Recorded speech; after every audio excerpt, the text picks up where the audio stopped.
नमस्कार दोस्तों, मैं अमन कुमार एक बार फिर आप सबका स्वागत करता हूं अपने YouTube चैनल ई पुस्तक पर। दोस्तों, आज हम लोग चर्चा करने वाले हैं भारत की एक ऐसी वीर महिला नानगेली के बारे में, जिसने अपने समाज के हित के लिए अपने प्राणों के साथ साथ अपने स्तनों की भी आहुति दे दी। आप लोग सोच में पड़ गए होंगे कि स्तन की आहुति देने से क्या तात्पर्य है। दोस्तों, ये भी संभव हो कि आप में से बहुत से लोग माता नानगेली के बारे में जानते भी हों। मैं माता शब्द इसलिए कर रहा हूँ क्योंकि उनके बारे में जानने के बाद उनके आदर सम्मान में यही शब्द मेरे अंतरात्मा से उनके लिए निकले। वो आपकी व्यक्तिगत राय हो सकती है, आप उन्हें माता का दर्जा दें या ना दें, लेकिन इतिहासकारों ने उनके ऊपर उस तरह से प्रकाश नहीं डाला जिस तरह से उनके बलिदान के बारे में लोगों को जानकारी होनी चाहिए थी। तो दोस्तों, माता नानगेली के बारे में जानकारी करने के लिए मैं आपको उनके जीवन चक्र के बारे में बताता हूं और किस तरह से उन्होंने जातिवाद का दंश झेला। जातिवाद के आधार पर जो भेदभाव आजकल के शब्दों में बहुत आम हो चुका है, वास्तव में वो भेदभाव और वो दंश क्या होता है, ये आपको माता नानगेली के जीवन के बारे में जानने के बाद पता चलेगा। बात 1726 ईस्वी की है। भारत के दक्षिण में त्रावणकोर नामक एक राज्य था, जहाँ पर निम्न वर्ग की महिलाओं और पुरुषों के लिए उच्च वर्ग की महिलाओं और पुरुषों की अपेक्षा एक अलग नियम थे। ये ऐसे नियम थे जिनसे निम्न वर्ग व उच्च वर्ग के पुरुष और महिलाओं के बीच में अंतर किया जा सकता था।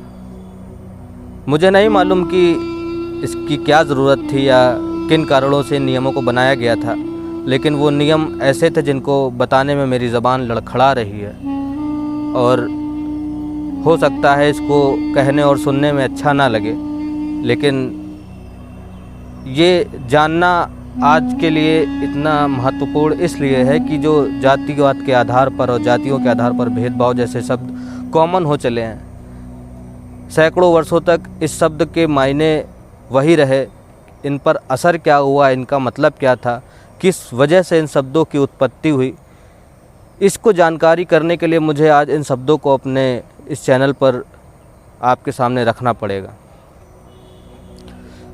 दोस्तों, त्रावणकोर में पुरुषों के लिए नियम यह था कि यदि कोई निम्न जाति का पुरुष है, वो अपने सर पर अंगोछा, गमछा या पगड़ी नहीं बांध सकता। यदि वो अंगोछा, गमछा या पगड़ी बांधता है तो उसके लिए उसे त्रावणकोर के राजा को टैक्स देना पड़ेगा, लेकिन उच्च जाति के पुरुष के लिए ये बाधाएं नहीं थी। यानी कि सर पर पगड़ी बांधने का सिर्फ अधिकार जो था वो उच्च जाति के पुरुषों के पास था। यहाँ तक तो ठीक था, सर पर पगड़ी हो या ना हो, लेकिन यदि किसी महिला के तन पर कपड़े ना हो, उसका स्तन ढका ना हो, ये सोचने और कहने में कितनी तुच्छ बात लगती है। लेकिन दोस्तों, हकीकत और सच्चाई यही है कि 1729 में त्रावणकोर में निम्न जाति की महिलाओं को अपने स्तन ढकने का अधिकार नहीं था। वो उच्च जातियों की महिलाओं के सापेक्ष अर्धनग्न होकर के बाजार जाया करती थीं और अपने रोज़मर्रा के सारे काम जैसे कि तालाब से पानी लाना, जंगलों से लकड़ी काट करके लाना और हर वो काम जो एक गृहिणी करती है वो बिना वस्त्रों के करती थी। वस्त्र माने अपने स्तनों को खोल करके करती थी, क्योंकि स्तन ढकने के अधिकार से वह वंचित थे। यदि कोई महिला अपना स्तन ढकती है या ढकना चाहती है तो उसे भी त्रावणकोर के राजा को टैक्स देना पड़ता था, और वो टैक्स एक केले के पत्ते पर रख करके कर अधिकारियों को दिया जाता था। कहने और सुनने में जितना अजीब लग रहा उससे ज़्यादा शर्मनाक ये घटना थी जो 1729 में इसी भारत के एक हिस्से पर हो रही थी। और इस बात का आश्चर्य है कि इस बात से, इस घटना से आज की युवा पीढ़ी के 80% बच्चे वंचित हैं। इसकी जानकारी उनको नहीं है। हालांकि आप गूगल पर या यूट्यूब पर या किसी भी प्लेटफॉर्म पर इसके माता नानगेली के बारे में जानकारी करने का प्रयास करेंगे तो आपको पूरी जानकारी मिलेगी। दोस्तों 1726 में जब ये प्रथा प्रारंभ हुई तो वहाँ के उच्च वर्ग के पुरुष और महिलाओं ने इसको इस तरह से प्रोजेक्ट किया कि यदि कोई निम्न वर्ग का पुरुष या महिला सर पर पगड़ी या अपने सीने को नहीं ढकती तो वो हमारे प्रति अपना सम्मान और आदर व्यक्त कर रही है। लेकिन कभी किसी ने उन निम्न वर्ग के महिलाओं से पूछने की या उनके दर्द को समझने का प्रयास नहीं किया। प्रयास यदि तब भी कर सकता है आदमी जब कोई किसी के दर्द से स्वयं गुजरा हो। दोस्तों मैं आपको बताता चलूं कि नानगेली एजाव जाति की थी, एजवा जाति थी, एजवा जाति की महिला थी। और वहीं पर एक जाति और थी नदार।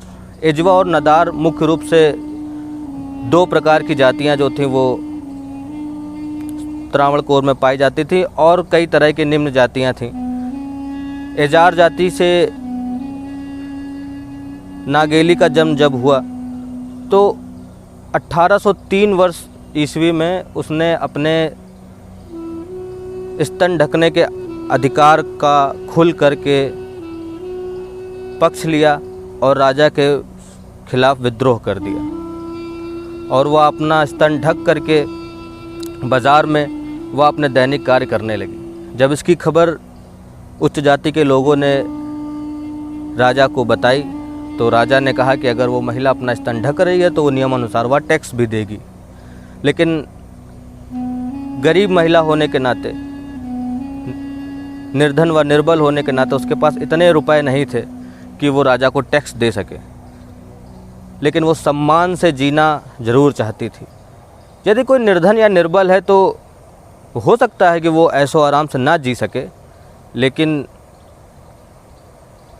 एक मनुष्य जीवन में जो मूलभूत ज़रूरतें होती हैं, जो हमें प्रकृति देती है, जो हमें ये वातावरण देता है, जो ये मौसम देता है, उसका तो उपभोग कोई भी व्यक्ति कर ही सकता है। इसमें तो कोई रुपए पैसे की ज़रूरत तो है नहीं। तो इसी मार्ग पर आगे बढ़ते हुए नानगेली ने अपना स्तन ढका और जब उसके घर पर कर लेने के लिए कर अधिकारी आए, कर माने टैक्स या लगान, आप जो भी समझ सकते हैं, तो उन्होंने उनका विरोध किया। कर अधिकारियों को कहा कि मैं टैक्स देने की हैसियत मेरी नहीं है, ना मैं दे पाऊंगी, और स्तन ढकने का अधिकार तो प्राकृतिक है। कोई भी व्यक्ति हो, कोई भी पुरुष हो, कोई भी महिला हो, यदि वो मनुष्य में आता है तो वो अपना स्तन ढक सकता है। विरोध करने के बाद जब कर अधिकारी नहीं माने और वहाँ पर हठी स्वभाव अपनाने लगे और जोर ज़बरदस्ती करने लगे, तब माता नानगेली ने, दोस्तों ये कहते हुए मेरी ज़बान काँप रही है, माता नानगेली ने उनसे जिस केले के पत्ते पर कर दिया जाता था उस पर अपने दोनों स्तनों को काट करके रख दिया और राजा को भेंट कर दिया। और उसके कुछ देर बाद माता नानगेली की शरीर से इतना खून बहा कि कुछ देर बाद उनकी वहीं पर मृत्यु हो गई। दोस्तों ये घटना सन 1803 की थी और इस घटना के बाद जब नानगेली के शव का दाह संस्कार किया जा रहा था तो इतिहासकार बताते हैं कि उसी चिता पर उसके पति ने कूदकर अपने प्राणों की भी आहुति दे दी। माता नानगेली का बलिदान खाली तो नहीं गया। 1803 में ही त्रावणकोर के राजा ने एजवा जाति की महिलाओं के लिए स्तन कर पर छूट दे दी और उन्हें पूर्ण रूप से स्तन ढकने का अधिकार दे दिया। लेकिन ब्रेस्ट टैक्स की ये कहानी यहीं पर नहीं ख़त्म होती दोस्तों। एजवा जाति के बाद एक जाति थी नादार और उसके साथ साथ कई अन्य जातियां भी वहाँ पर जो सरवाइव कर रही थी, उन्हें अभी ब्रेस्ट टैक्स से छूट नहीं मिली थी। नादार जाति जो कि वर्तमान में केरल में ओबीसी में आती है, इस जाति की महिलाओं ने भी एजवा जाति की तरह अपने स्तनों को ढकने की जब मांग उठाई तो उनका भी विरोध हुआ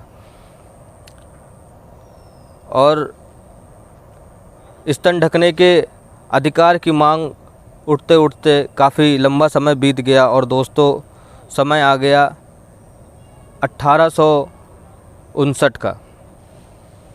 1859 में त्रावणकोर के राजा ने देखा कि एकाएक नादार जाति की महिलाएं कैथोलिक धर्म अपनाने लगीं।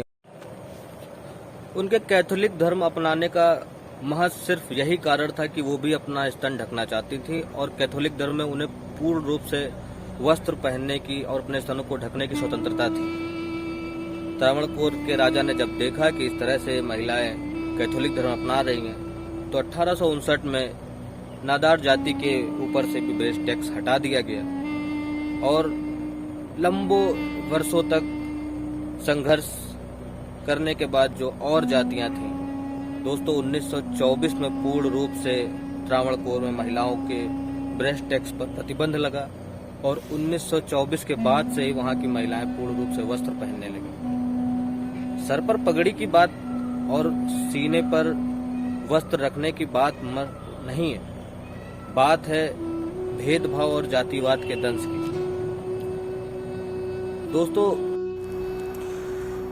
ये वीडियो बनाने का मकसद किसी जाति विशेष या धर्म विशेष के लोगों को मान सम्मान और उनके आत्मविश्वास को ठेस पहुंचाने के उद्देश्य से नहीं बनाया गया है। इस वीडियो के ज़रिए मैंने एक वीर महिला नांगेली के जीवन के संघर्षों से आपको परिचित कराने का प्रयास किया है और जो जातिवाद के आधार पर भेदभाव होता है और इसका दंश किस तरह का होता है, इस दंश के दर्द से परिचित कराना ही मात्र इस वीडियो का मकसद था। बाकी किसी की भावनाओं को यदि इस वीडियो से ठेस पहुंची हो, तो जाने अनजाने किसी शब्द का बुरा लगा हो, तो उसके लिए मैं आपसे क्षमा याची हूँ।